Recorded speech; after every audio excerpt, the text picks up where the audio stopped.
Alhamdulillahillazi hadana lihaza wa ma kunna linahtadi laula an hadanallah.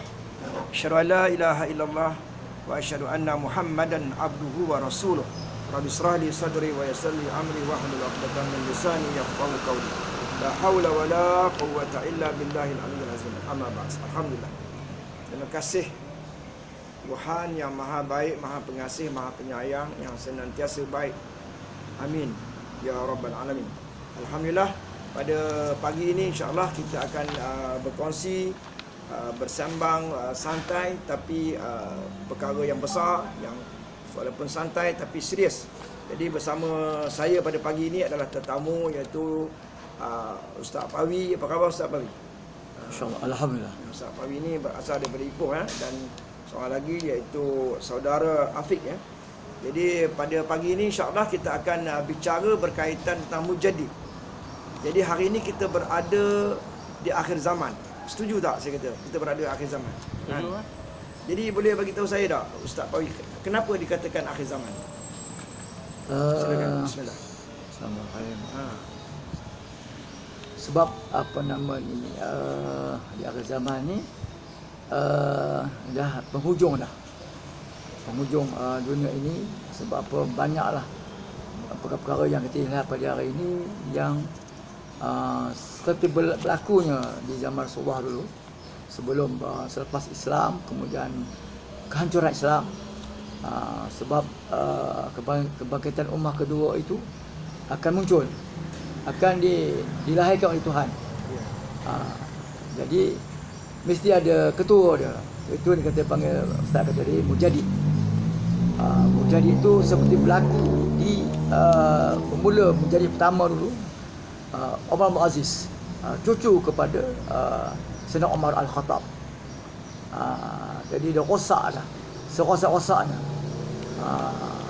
Tambah sekarang di akhir zaman ni banyak rosak. Orang rosak, ulama rosak, pemimpin rosak, semua rosak.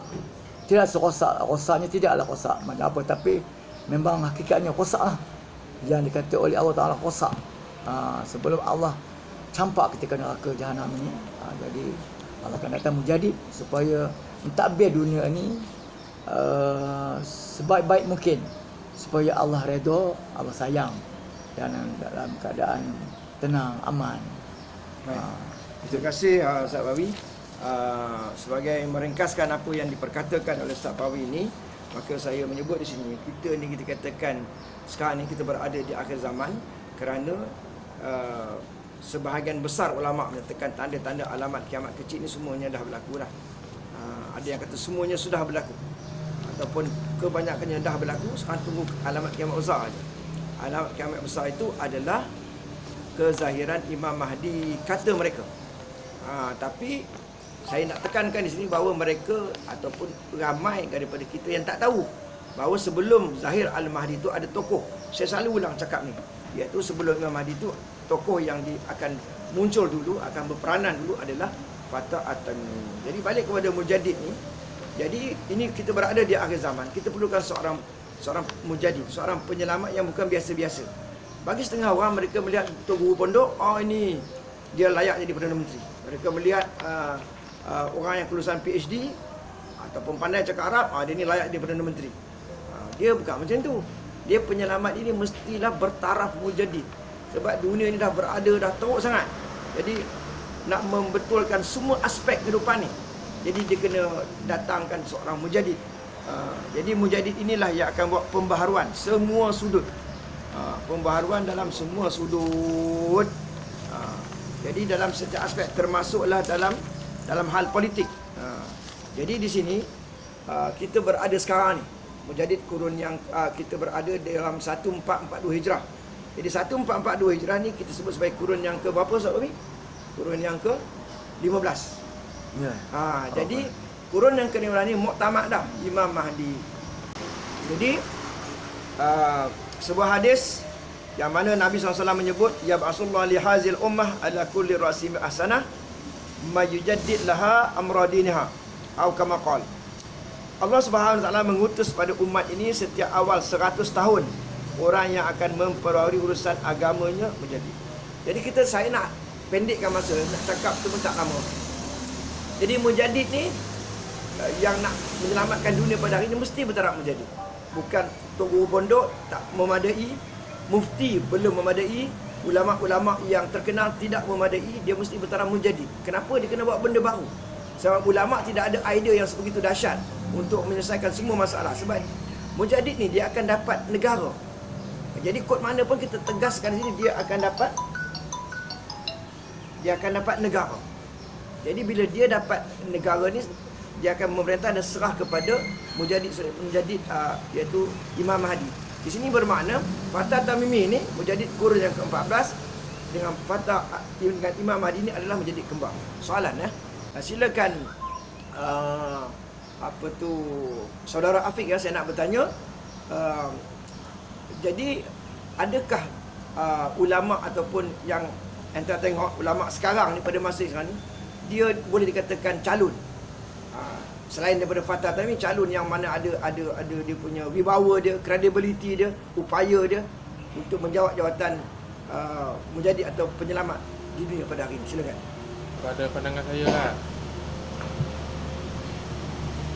ada tak selain Fatah Tamimi yang boleh jadi penyelamat dunia sekarang? Kalau tengok sekarang ni kebanyakan ulama ni pun, bukanlah saya nak kata apa kan, tapi tidaklah sampai nak menyelamatkan ummah ni, tak adalah penuhnya. Macam mana ya kita begitu yakin bahawa ulama ke mufti ada pada hari ini tak boleh menyelesaikan masalah ekonomi, masalah politik, masalah hutang negara, masalah maksiat? Silakan Ustaz Bawi.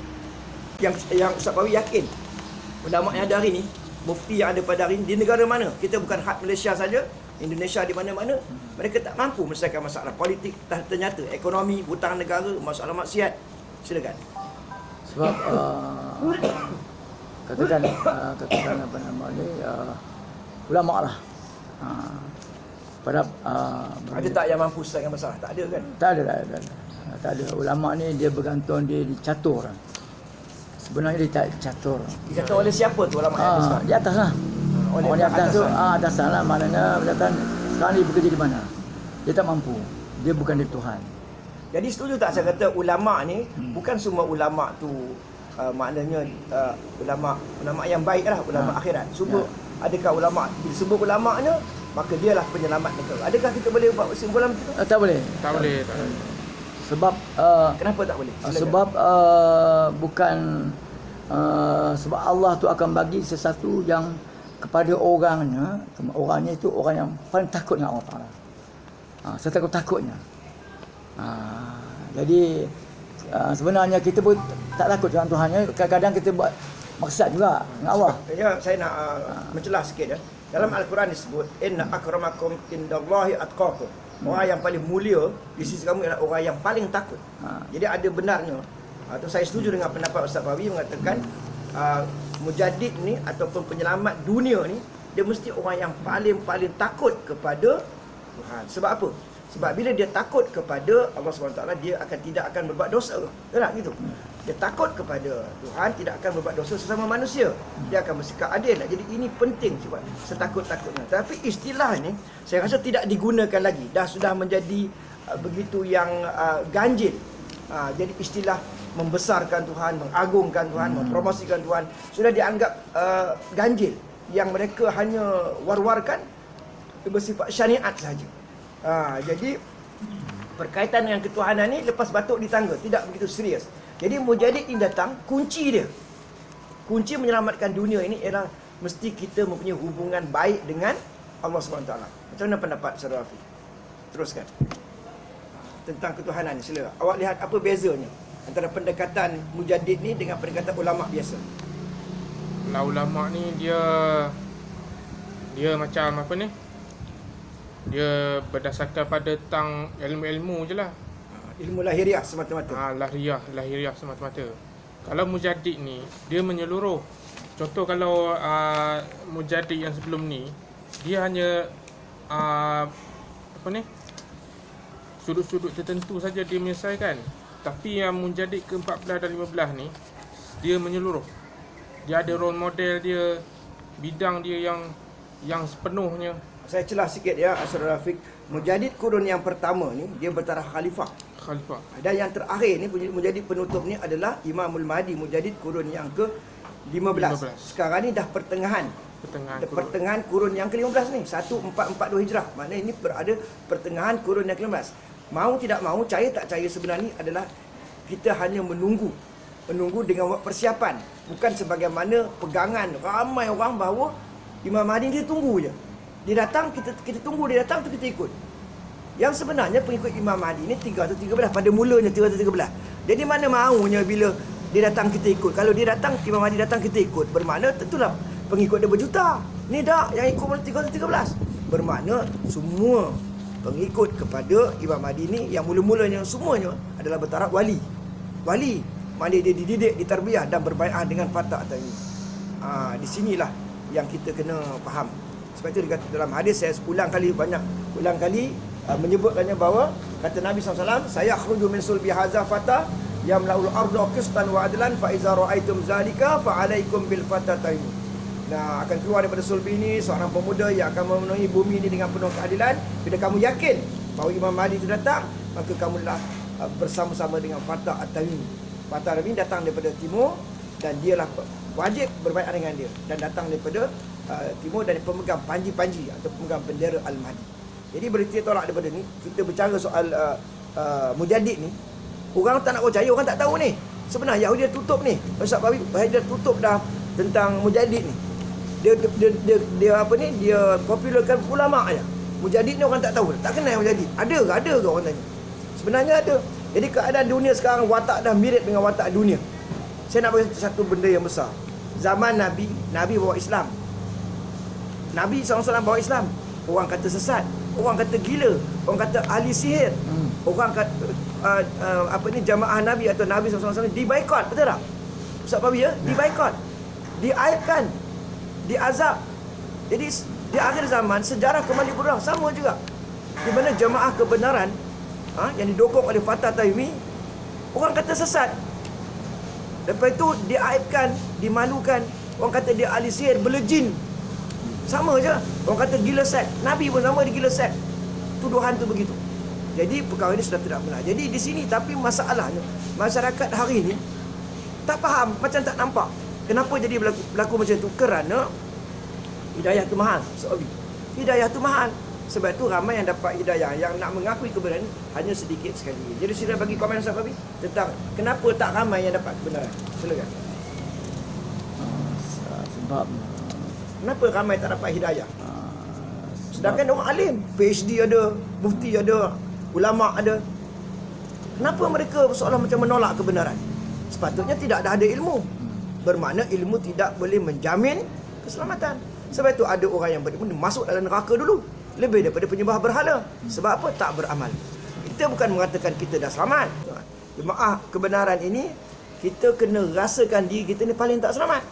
Jadi tak boleh ada riak, tak boleh sombong, tak boleh belagak. Ini perkara yang sangat kita kena utamakan. Jadi apa pandangan tadi Ustaz Bawi, kenapa Ustaz Bawi melihat bahawa apa tadi? Ulama tadi apa?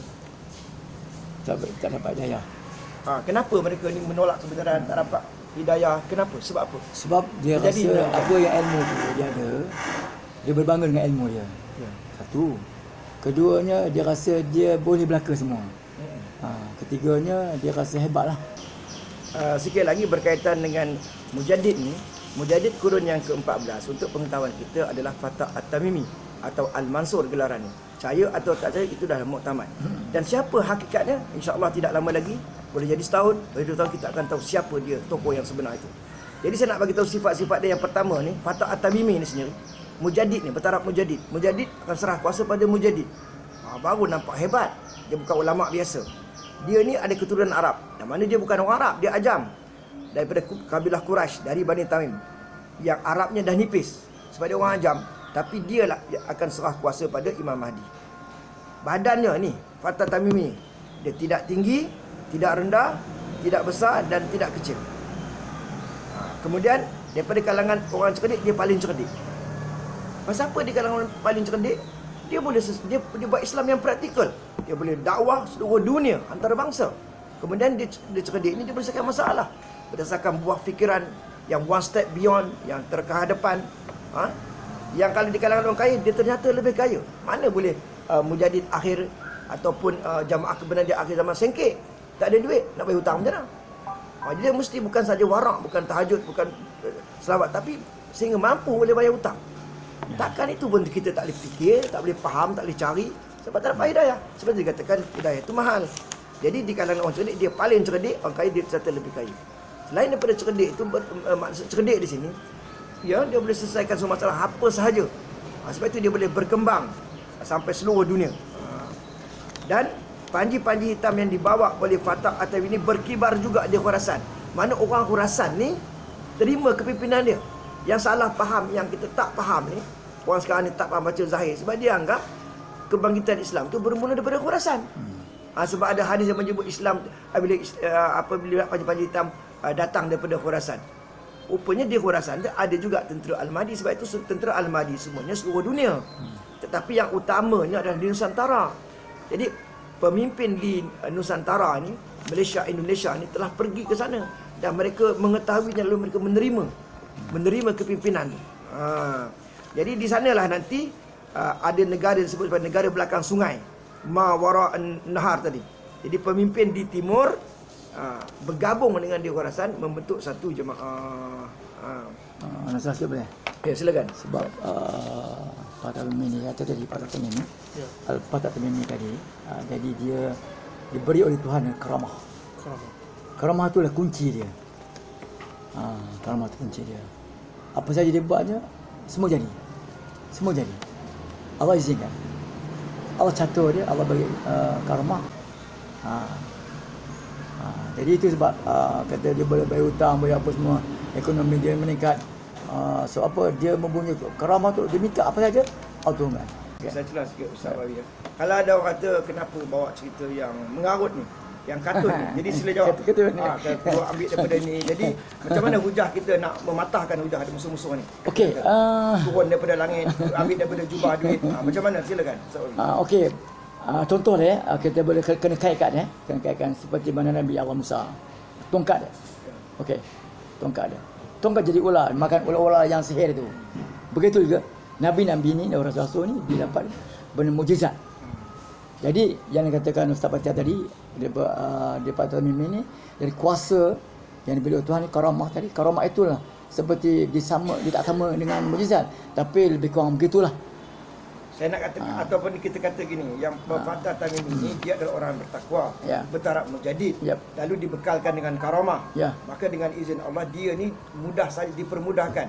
Mana wa may yatakalla yaj'al lahu makhraja. Bila dipermudahkan daripada duit, daripada jubah dia keluar duit dengan izin. Jadi daripada mana-mana sumber semuanya dengan izin mestilah. Dengan izin Allah SWT. Silakan teruskan sekali lagi. Jadi begitulah. Terpulanglah pada siapa yang nak percaya, tak percaya, tak yakin, terpulanglah. Okey, untuk yang kesimpulan sekarang ni, bagaimana kita nak menolak hujah orang mengatakan Fatah Tamimi ini bukan mujadid lah, tak ada lah, mengarut kita, mereka cerita. Jadi macam mana nak menjatuh sungkurkan hujah-hujah mereka ni? Silakan Afiq. Sebutkan satu hujah. Dia orang tak percaya mujadid ada, tak percaya Fatah Tamimi mujadid, siapa-siapa tak Fatah Tamimi ni. Kita nak kata apa kat orang? Saya bagi hujah yang pertama dulu untuk membantu entah insya-Allah. Kita katakan bahawa mereka ni tak baca hadis dalam kitab Al-Hawil Al-Fatawa, dalam kitab Aqdud Durrah, dalam kitab Majma' Az-Zawaid, dalam kitab At-Tazkirah Imam Al-Qurtubi dan sebagainya. Mereka tak baca. Jadi kalau mereka baca pun mereka kata ni hadis dhaif, hadis maudhu', hadis palsu. Sedangkan maknanya secara tidak sedar mereka sedang mengutuk, sedang perli, sedang menolak ulama-ulama Mu'tabariyah yang lebih alim, lebih wara', mimpi Rasulullah ya kaza. Dia orang tolak. Jadi mana dia orang nak yakin? Dan dia bagi tahu bahawa qali bin ibadah syakur, sedikit orang yang bersyukur, yang terima kebenaran tu sikit saja. Jadi kita bawalah hujah ni, mereka tak jumpa. Kalau jumpa pun mereka tafsir ke lain. Jadi mereka tak dapat hidayah. Dia bukan mana ada ilmu PhD, dapat hidayah. Kan ulama mesti tak. Sebab kebenaran itu datangnya dari Tuhan. Mutlak. Kalau dia nak bagi siapa-siapa pun lagi. walaupun tak pandai Quran pun dia boleh bagi.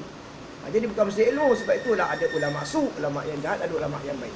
Sila tambah poin yang lain. Bagaimana nak tolak orang yang tak percaya pada Fatah Taimiyah? Nak menolak hujah orang yang tak percaya pada Fatah Taimiyah. Silakan. Pada pandangan saya kan, zaman sekarang ni kan dalam hadis Nabi ada sebut kan, pada Islam gharibanan, Islam tu pelik, aneh, ganjil, asing. Tapi orang umum ni dia tak kenal orang awam. Orang awam ni tak kenal siapa Mujaddid, tak kenal apa gelaran Mujaddid. Tak pernah tahu pun, tak pernah ambil kisah pun pasal Mujaddid ni. Lagi satu, selari dengan apa yang tercakap tu ialah ulama sekarang ni mereka punya ilmu tu berkotak-kotak. Ada sudut tertentu saja, dia tidak global menyeluruh. Tapi ini adalah satu realiti. Kalau PhD bahagian tasawuf itu pun masih lagi diperkecilkan kan. Dia bukan satu bidang yang menyeluruh. Mujaddid ni dia bawa tajrib kepada semua bidang. Tambah-tambah di akhir zaman ni. Jadi mereka pun disorokkan istilah tak tahu. Rupanya baru ni hari ni baru tahu. Baru orang berani setelah Fatah Tawisni mengeluarkan istilah Fatah Tamimi, hadis Fatah Tamimi, istilah Mujaddid, memperkenalkan nasab Al-Mahdi dan sebagainya.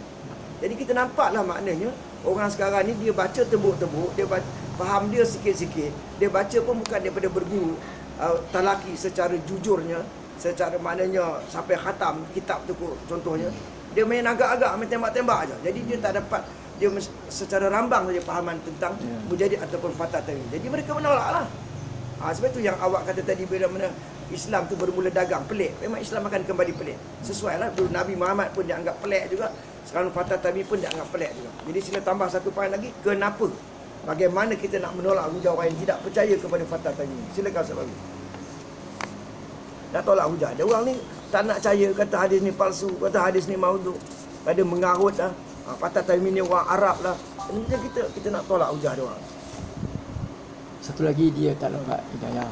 Ya, itu yang besarnya. Hidayah. Bila dia tak dapat hidayah, tak dapat taufik. Ya. Kemudian dia rasa mazmumah lah.